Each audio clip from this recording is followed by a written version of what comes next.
A literatura fala sobre gratidão. Gratidão, né? Ser grato. Eu creio que a maioria aqui teve muitas perdas na vida, né?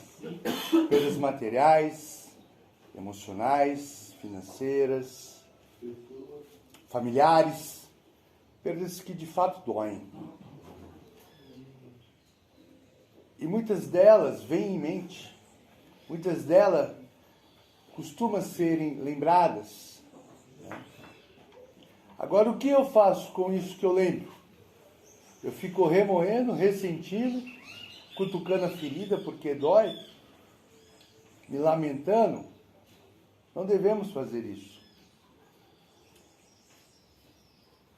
Pelo seguinte, se assim o fizermos, entraremos num processo aonde apenas reclamamos pelo que não temos e não agradecemos pelo que temos. Quantas pessoas não fizeram nada do que fizemos? Quantas pessoas nesse momento que nunca beberam, usaram droga, traficaram, se prostituíram, independente do erro, mas não tiveram uma oportunidade na vida, nesse momento, estão garimpando no lixão para defender ali a comida de 4, 5 filhos da esposa, porque não tiveram uma oportunidade. Tivemos tudo que tivemos, gastamos dissolutamente, como o filho pródigo o fez, e não agradecemos pelo que temos. Temos comida, temos teto, pessoas ao redor que amam. Então devemos parar de reclamar pelo que não temos e sermos gratos pelo que temos. Ciente de que, se continuarmos no propósito, coisas grandes virão. Aquilo que você perdeu, você pode reconquistar. Basta trabalhar, basta estar em recuperação, basta ter a Deus como autor e consumador da tua fé, regendo a tua vida, da maneira como você compreende, entende, aceita.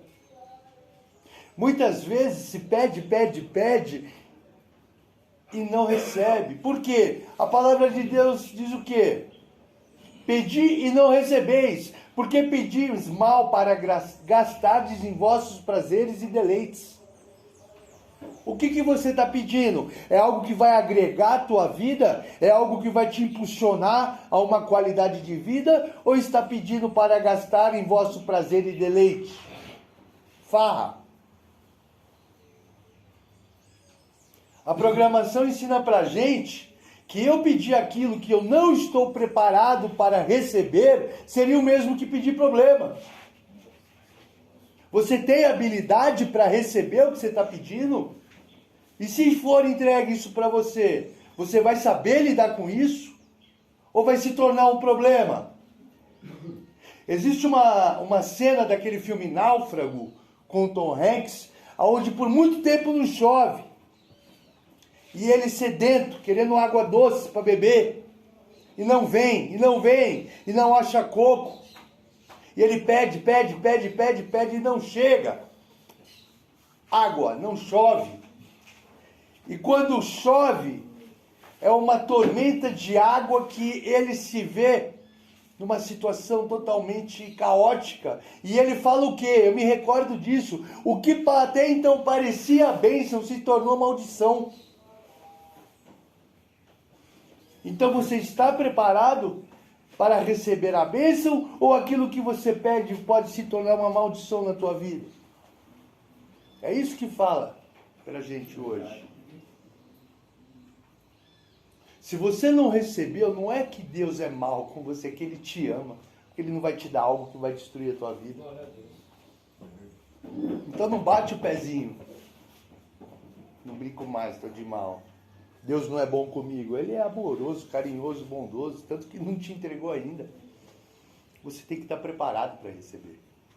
Porque muitas das coisas que vieram facilmente foram embora. tem que ter um árduo esforço para poder receber. Muitas vezes, achamos que estamos no propósito. Quem pode dizer, purifiquei o meu coração, limpo estou de meu pecado? Examine-se cada um a si mesmo, diz a palavra de Deus. Quem pode dizer, purifiquei o meu coração, limpo estou de meu pecado? Examine-se cada um a si mesmo. É muito comum falar de Pedro, lado a lado com Jesus. Quando Jesus foi apanhado pelos soldados romanos, que o soldado Malco, um dos soldados romanos, é o que estava já contendo Jesus ali. De repente até o gogó estava rolando, vai saber. Ele arrancou a espada e pum! Pedro. Antes disso acontecer, estavam na Santa Ceia, a última ceia. E Jesus falou assim para Pedro: Pedro, tu me amas? Perguntou. E ele falou: Pedro, claro que eu te amo. Continuou. Pedro olhou para ele de novo e falou: Pedro, tu me amas? Ali eu creio que ele já titubeou, né? Epa, o que está pegando? Né? Por que a pergunta novamente? Claro que eu te amo, Senhor. Aí novamente Jesus perguntou: Pedro, tu me amas? E Pedro respondeu para ele: Senhor, até a morte irei contigo. E Jesus falou: pois eis que eu te digo, que antes que o galo cante, tu me negarás 3 vezes. Aquilo para ele foi uma indignação. Mas como, Jesus? O fato dele aí cortar a orelha do soldado depois ali, Malco, foi para endossar o quanto ele ama Jesus. Ele não aceitou ser questionado por 3 vezes. Falou: ah, é? O lado carnal, o lado orgulhoso de Pedro, eu vou mostrar como ainda me expôs perante os outros 11, dizendo que ainda ia negar. Eu vou mostrar que eu amo. Pum! E Jesus foi levado cativo perante o Sinédrio. E naquele momento ele indo, acorrentado, açoitado, Pedro ficou por detrás assim dos pilares, olhando, chorando, não acreditando naquilo que estava acontecendo. Porque até então Jesus era o herói de Pedro, era o mestre de Pedro.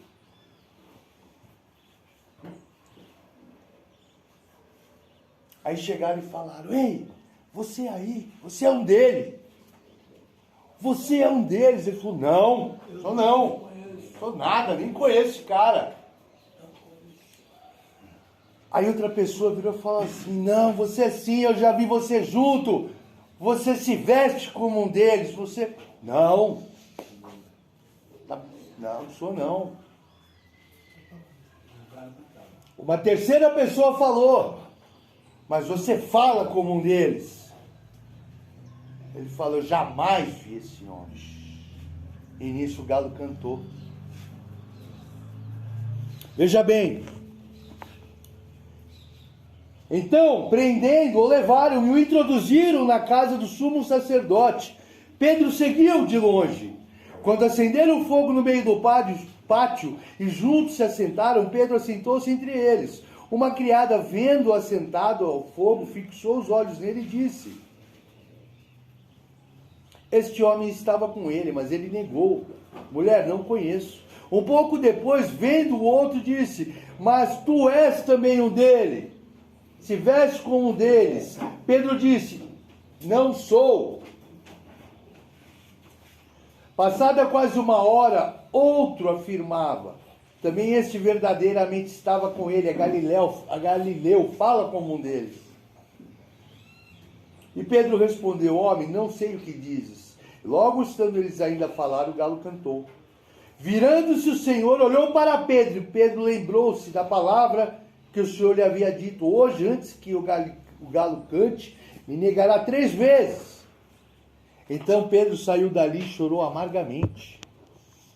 Imagina a dor no coração Na última vez que ele negou a Jesus, ele escutou o galo cantar, ele olhou para Jesus e Jesus estava olhando para ele, todo cheio de sangue, acorrentado, sendo chicoteado.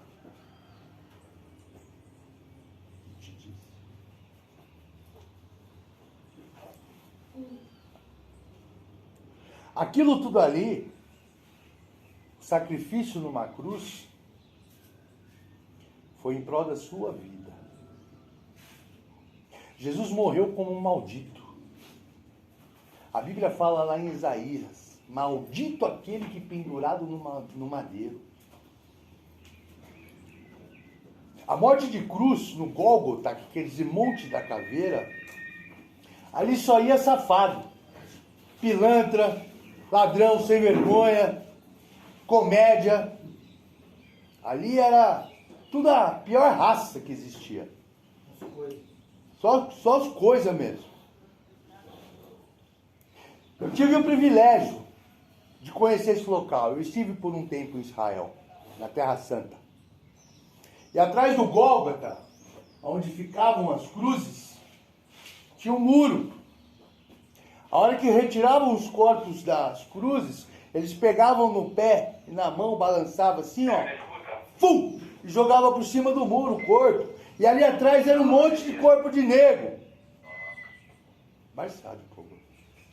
Era um monte de corpo, de depósito de gente. Ele morreu como um maldito.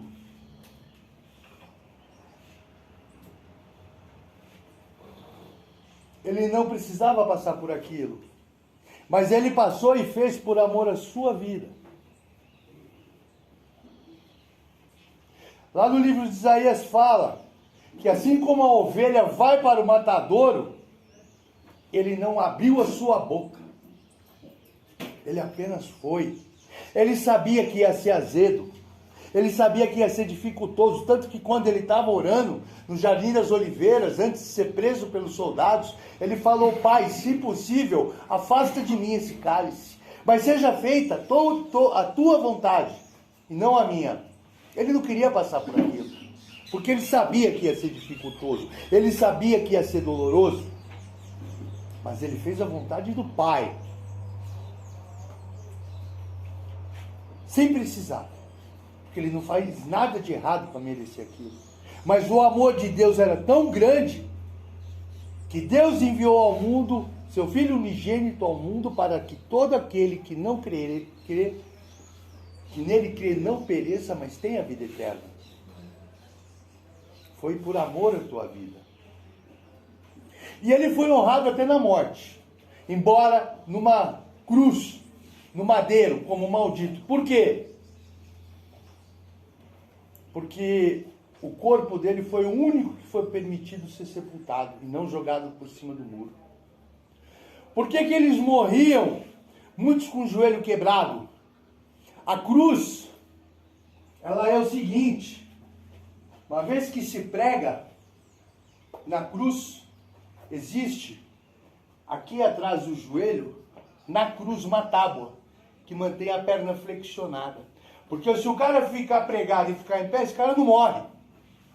Então existe uma tábua na cruz, bem na região do joelho, que faz com que eles não consigam ficar em pé. A princípio, a força de ficar ali ereto permanece, mas uma hora acaba a força. E eles acabam cedendo. Com isso, quebra-se essas articulações do pescoço e morre asfixiado. Essa é a morte de cruz, para quem não sabe. E aqueles que demoravam para morrer, eles quebravam o joelho, porque eles ainda tinham resistência para ficar em pé, forçando para não quebrar e asfixiar. Aí eles vinham e pum, quebravam o joelho, que era para de fato já pendurar. Essa era a morte de cruz. Agora, quando deu a 9ª do dia, que é ao meio-dia, que o dia se fez trevas, noite, terremoto, aquele monte de coisa, ele olhou para o céu e falou: graças te dou, ó Pai, porque me ouviste. Está consumado. E nisso o Espírito saiu dele. Que arrepia falar disso. Coisa linda, né? Coisa linda. Não foi preciso quebrar os joelhos de Jesus. o corpo dele também não foi jogado naquela pilha de carnes em putrefação. José de Arimateia autorizou a retirada do corpo dele e ser sim sepultado. Então, na pior das hipóteses do tipo de morte, ele foi honrado também. Toda a honra, toda a glória a Deus, por ter enviado o filho dele. Agora veja bem, da mesma maneira que Pedro negou e estava lado a lado com Jesus, você teve uma porção de situações de morte, livramentos inúmeros. Você pede para Deus te ajudar, Ele te ajuda. Você pede para Deus te mudar a sua vida, Ele te traz para um lugar. Você aprende e volta para o erro. Você vira uma nova criatura, volta lá para fora, volta para o erro. Qual que é a diferença de Pedro negar Jesus e uma vez que voltemos ao erro, não estamos fazendo o mesmo? Qual que é o esforço que ele fez? É em vão. Está negando Jesus do mesmo jeito. Ele morreu como um maldito naquela cruz, pela tua vida. Aí ele te ensina a viver com qualidade. Ele te ensina uma porção do que ele tem para a tua vida. E volta-se para o erro. Então de que vale aquele esforço que ele teve? De nada. A mesma coisa que Pedro fez. Cada vez que você discute no telefone com a tua família, você está negando a Jesus. Cada vez que você discute aqui dentro, que você arma uma cilada, que você tem plano de fuga, seja lá o que for, você está negando todo o esforço que foi feito pela tua vida. Porque você não veio aqui por vontade do teu pai nem da tua mãe. Você veio para cá pela vontade de Deus, para te dar qualidade de vida. Deus permitiu isso. Por amor à tua vida. Para você poder sorrir, para você poder ser feliz, para você ter satisfação. Isso aqui não é castigo nem punição, não. Muitos gostariam de ter isso aqui, não tem. Glória a Deus. E Ele não faz as coisas pela metade. Ele te trouxe para cá para restaurar o seu ser, teu coração, a tua mente, e você ser feliz e falar que existe um Deus que mudou a tua história e pode mudar daquele que necessita, que crê, que está perecendo.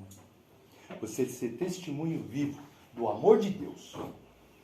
E muitos que antigamente apontavam o dedo e falavam, não é aquele lá? Olha lá. Nossa, vão virar e falar, meu Deus, olha o filho da dona Sebastiana, como tá bonito, tá... Aí vão chegar em você, você vai poder falar, existe um Deus que mudou a minha história. Amém, rapaziada? Amém. Podemos dar uma salva de palmas?